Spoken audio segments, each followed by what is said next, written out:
An icon returns to New York. Roger's given us a bit of his time. We're very gracious for that. So, Nice to see you. without further ado, we'd just like to turn it over to questions. Roger, Richard Kemp, back after the Sports Network. What is your greatest memory in this building? In the sport? In tennis, in this building, Arthur? Ashe. Oh, in this building. Now looking back, I guess it's just the streak of the 5 in a row that I was able to string that together is kind of surreal because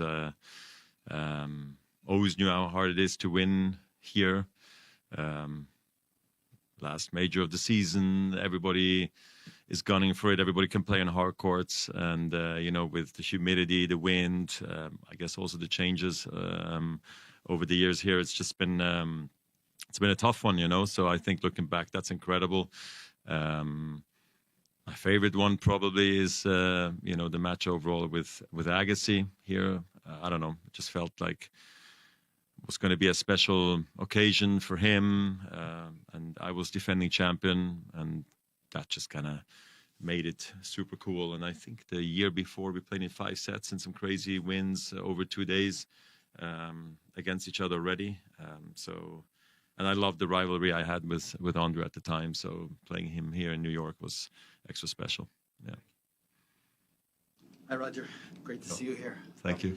It's been a bit of a tricky season on the men's side with Carlos and Yannick struggling with injuries. Mm-hmm. And just in general, there's a lot of talk about players maybe running into burnout, mental and physical difficulties. And I wonder, having gone through it all and done it all on your side, what are maybe a couple of key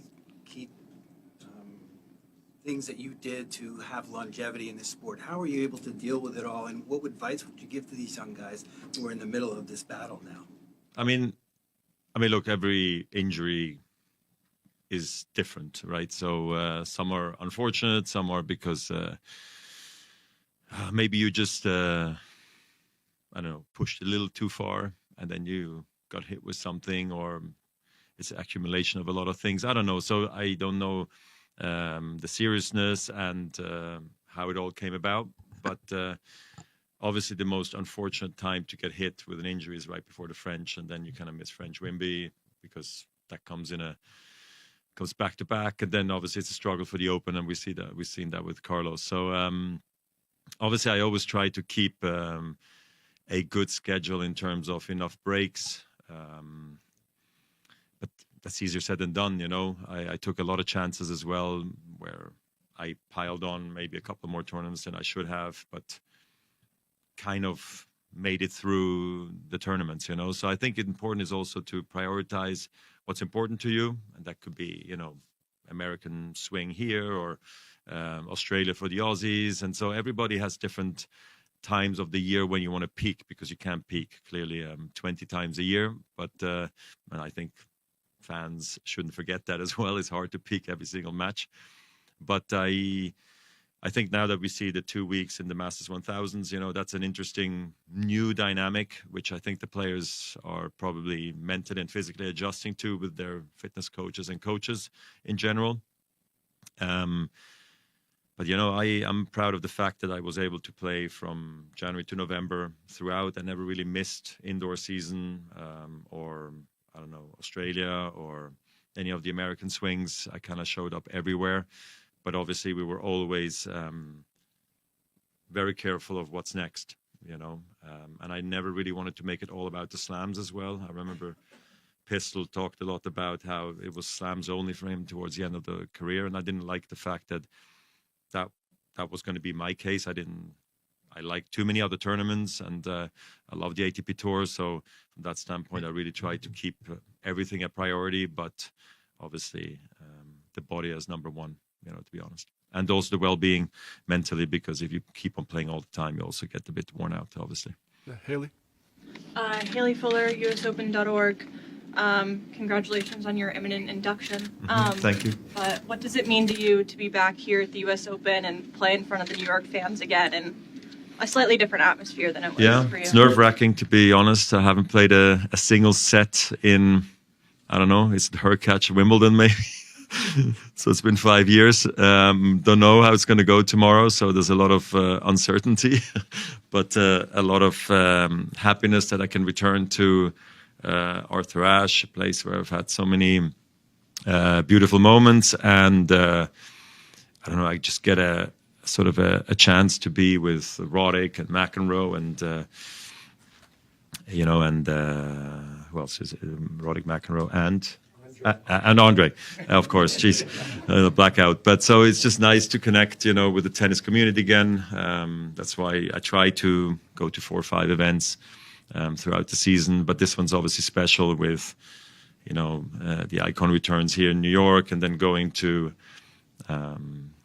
Newport, Rhode Island, and going for the first time over there actually, and getting inducted right away is obviously super special. Means a lot. Yeah, and it's nice to look back, I guess, one more time, because life goes quick, especially when you have 4 children. You stop remembering what you did or what you've been through. So it's like you go like into a time machine, and like everything slows down for a second, and you can actually look back one more time. Because I don't need it in my life, but it's nice when it does happen, because my life on tour was amazing. I loved it, and now the kids are also getting older, so they can also maybe enjoy it a little bit, seeing their dad play, because the girls are 17 and the boys are 12. So I don't think they remember a whole lot of the U.S. Open, to be quite honest, because last time I played, it's been a while now, and when I did play, I wasn't playing super long. Night sessions were tough at the time. It was late for them. So I hope that's also going to be a special occasion for them. Brian? Hey, Roger. Yeah. You were sort of playing so well those last few years of your career. When you lost here in 2019, it kind of seemed like we'll see you next year and you'll go far.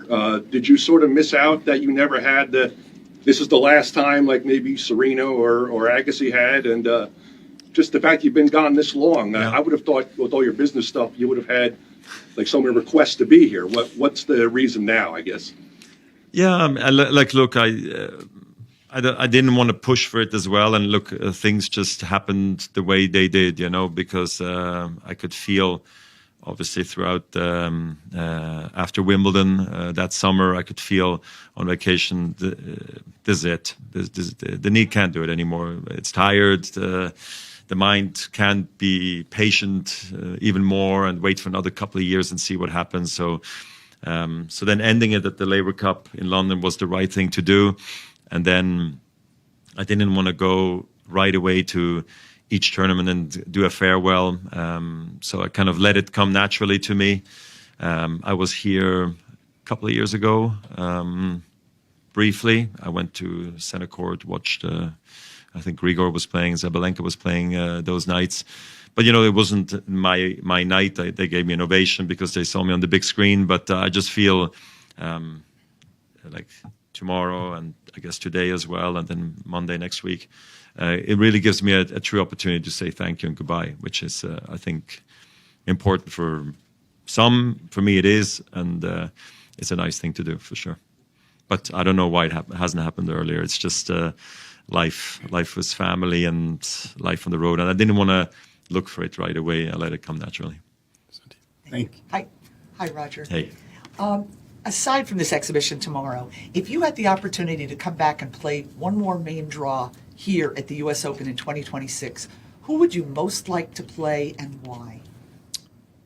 In today's game. I mean. In today's game, yeah. Well, I mean, maybe Carlos. I think he's exciting. I never got a chance to play against him, or Sinner the same. We only practiced together a little bit as they were coming up.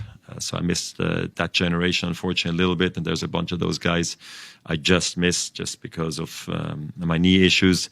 Obviously, Novak would be cool too. I mean, he's still going strong, and he's still hanging in there, which is cool.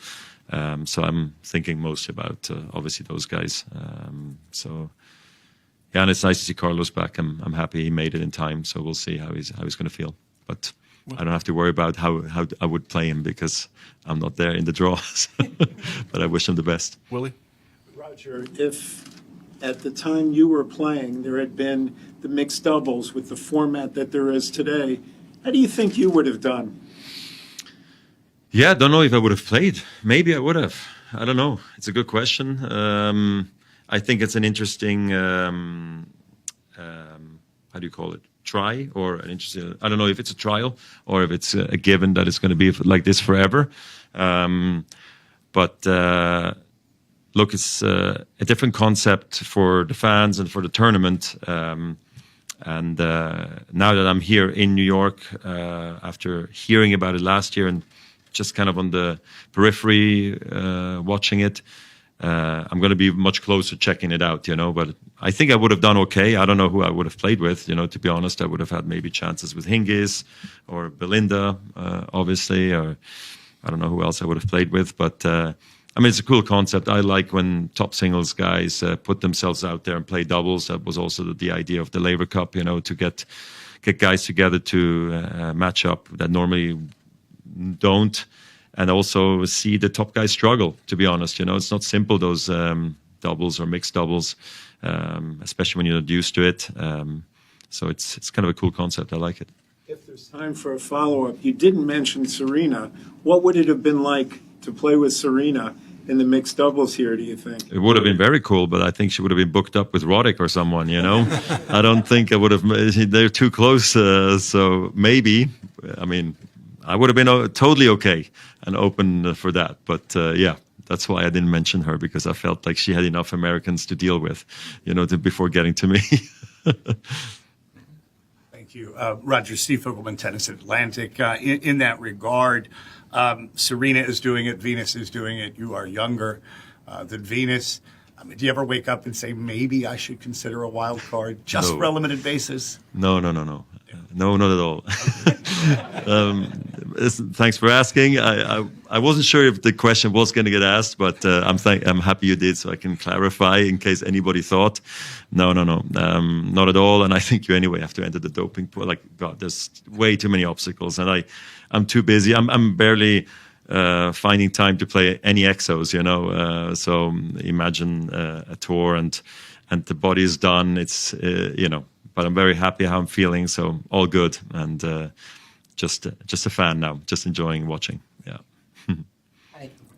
Many players are retiring this year. Among them, I'd like to ask about Kei Nishikori. Please share your opinion about his play or his tennis, his strong points or his personality. Yeah, Nishikori is obviously a guy I played a lot against, and I had a lot of respect for him. I remember practicing with him, particularly in Miami when he was like 16 or even 15, as he was coming through, I think, Bollettieri's in Florida and the whole thing. So I see him grow, and I remember we did like a sort of a charity hit together. They asked me to bring another player I could play with, and I remember that night I said, and probably one day I'll lose against him. And I'm happy I wasn't wrong, because he was exceptional and always got along very well with Kei. Thought he had a wonderful game, obviously a super respectful person as well. And yeah, it's sad seeing, the likes of Nishikori and Wawrinka and others go. So from that standpoint, it's been a pleasure having played against them, no doubt. Nada from Serbian Radio. Welcome back to your tennis house. Wolf in the winter brought us some moments from the golden history. I'm talking about the documentary of Novak Djokovic. I haven't seen Have it you yet. had the chance to see? Not yet. Okay, so what is your assessment on possibility of him getting the 25th here? And can you share us maybe one anecdote when playing?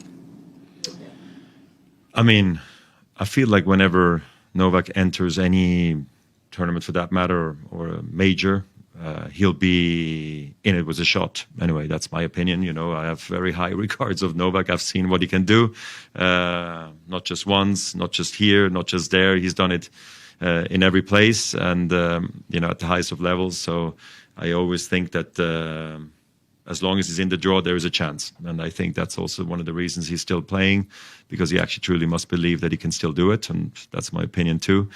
Haven't seen the documentary yet. And, I just think we played each other almost 50 times on all the different surfaces and all the biggest courts. He was a pleasure to play against, incredible player, unbelievable fighter, figured out his game, became bigger and stronger and better, and it's amazing that he's still going. I'm very impressed. Roger, hi, Carthy, Sky Sports Hey, Tennis. how are you? Nice to see you again. What's been the biggest challenge for practicing to play singles, and what, if anything, have you missed about competitively playing? Haven't really missed it, because you're happy not to put the body through the grind. I don't know how to explain, or maybe it explains it, just not wanting to be out there and defending and scrapping. And so the preparation has just been hitting more tennis balls again, because very quickly when you're retired, I think you go through days and weeks and months all of a sudden where you're hitting very little. So you have to make it a priority, and my kids are getting older, so I get a chance to play more with them. And depending on where we are, I can also just, knowing that there is a light at the end of the tunnel which says doubles match, singles match, whatever it may be, you just have a reason to go back on court. And actually, it's very helpful.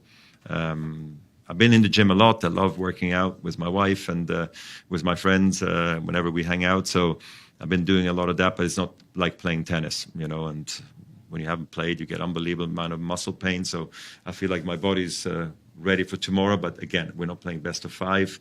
We're not trying to, God knows what to do to each other, hit the drop shots on every second ball.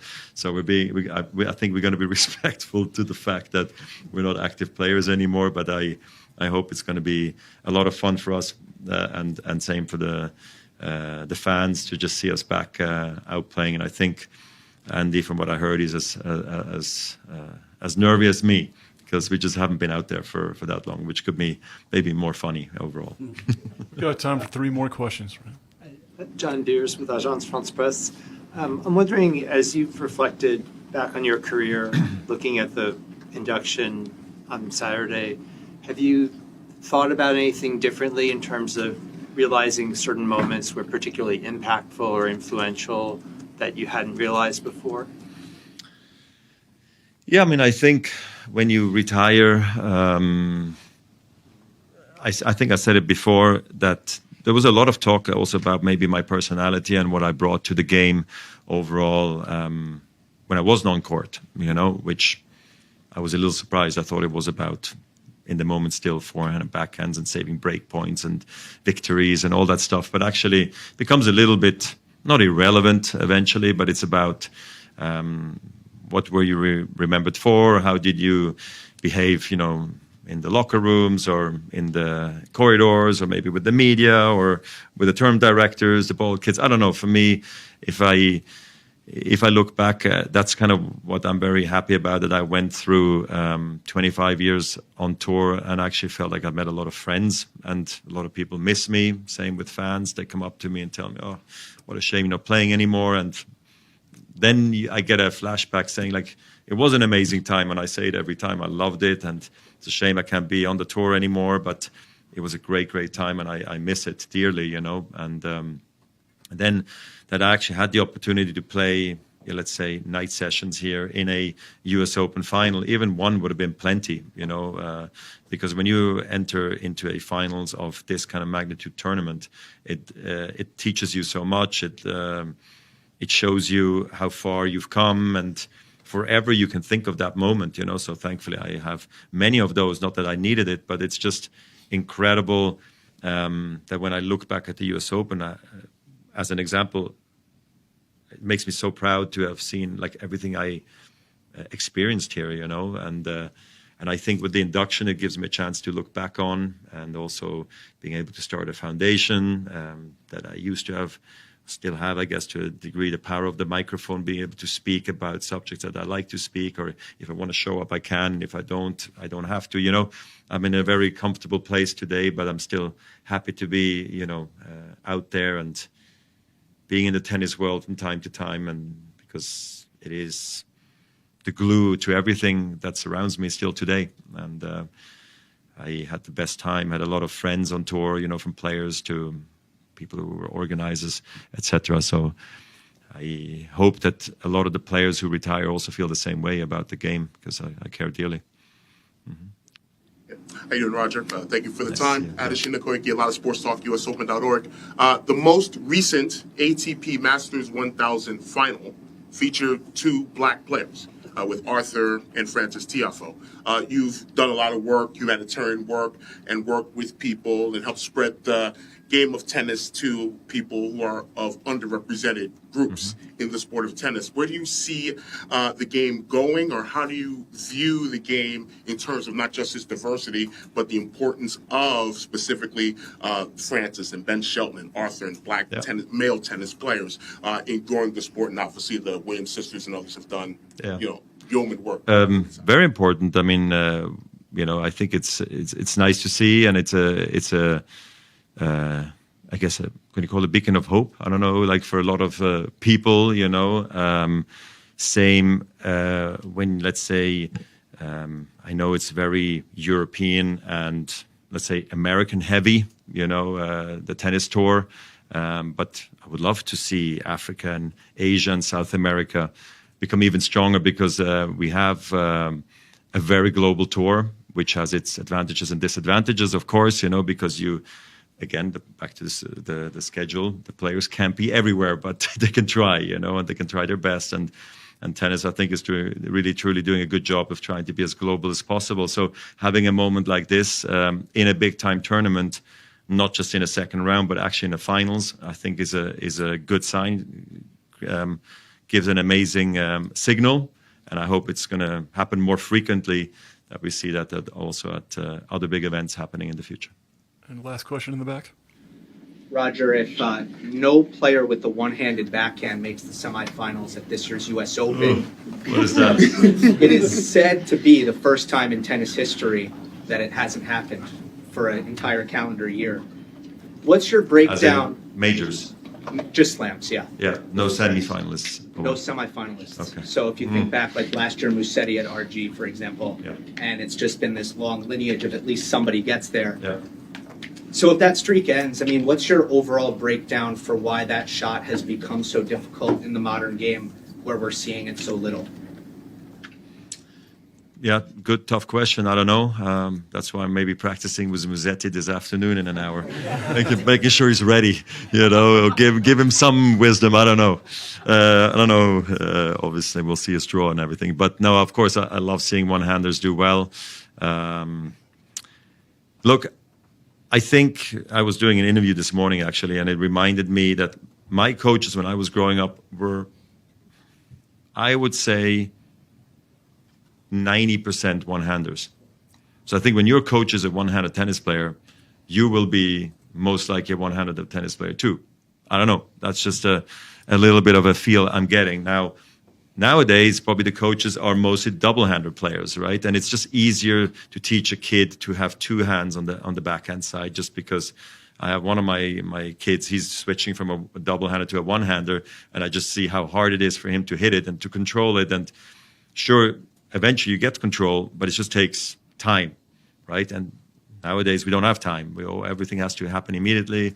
If you do technical changes, it takes too long and it's too frustrating. So might as well just stick with what you have. And I think that's also one of the reasons we see a lot of double-handers. And then you add racket technology, string technology, maybe the slowness of maybe the tennis balls and the courts nowadays, and just that we're working less maybe potentially on transition, less on volleys, whereas maybe back in the day I used to do 50-50, volleys and net play and baseline game.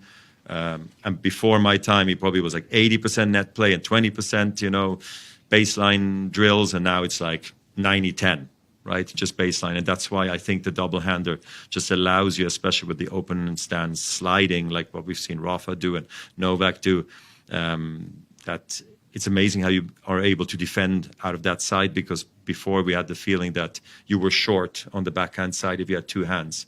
And the one-hander was an advantage there, which it seems like it's not naturally the case anymore. Now, I don't know how much also people get injured more with double-handed backhands, because you always hear about left-handed wrists if you're righty with the flick, how that ends up creating problems as well. But I don't think that's going to stop anybody from hitting double-handers. And I just think the accumulation of all that has created that we see so many more double-handers, and it's just an easier shot to learn, I think, when you're younger. But I'm still hopeful that it's not the end, Well, Roger, thank you so much for taking the time. Hey, We my truly pleasure. appreciate it, and I think I can speak for everyone when I say that we're all looking forward to seeing you back on court tomorrow night. Okay. Well, I hope I'll be okay. Thank you so much.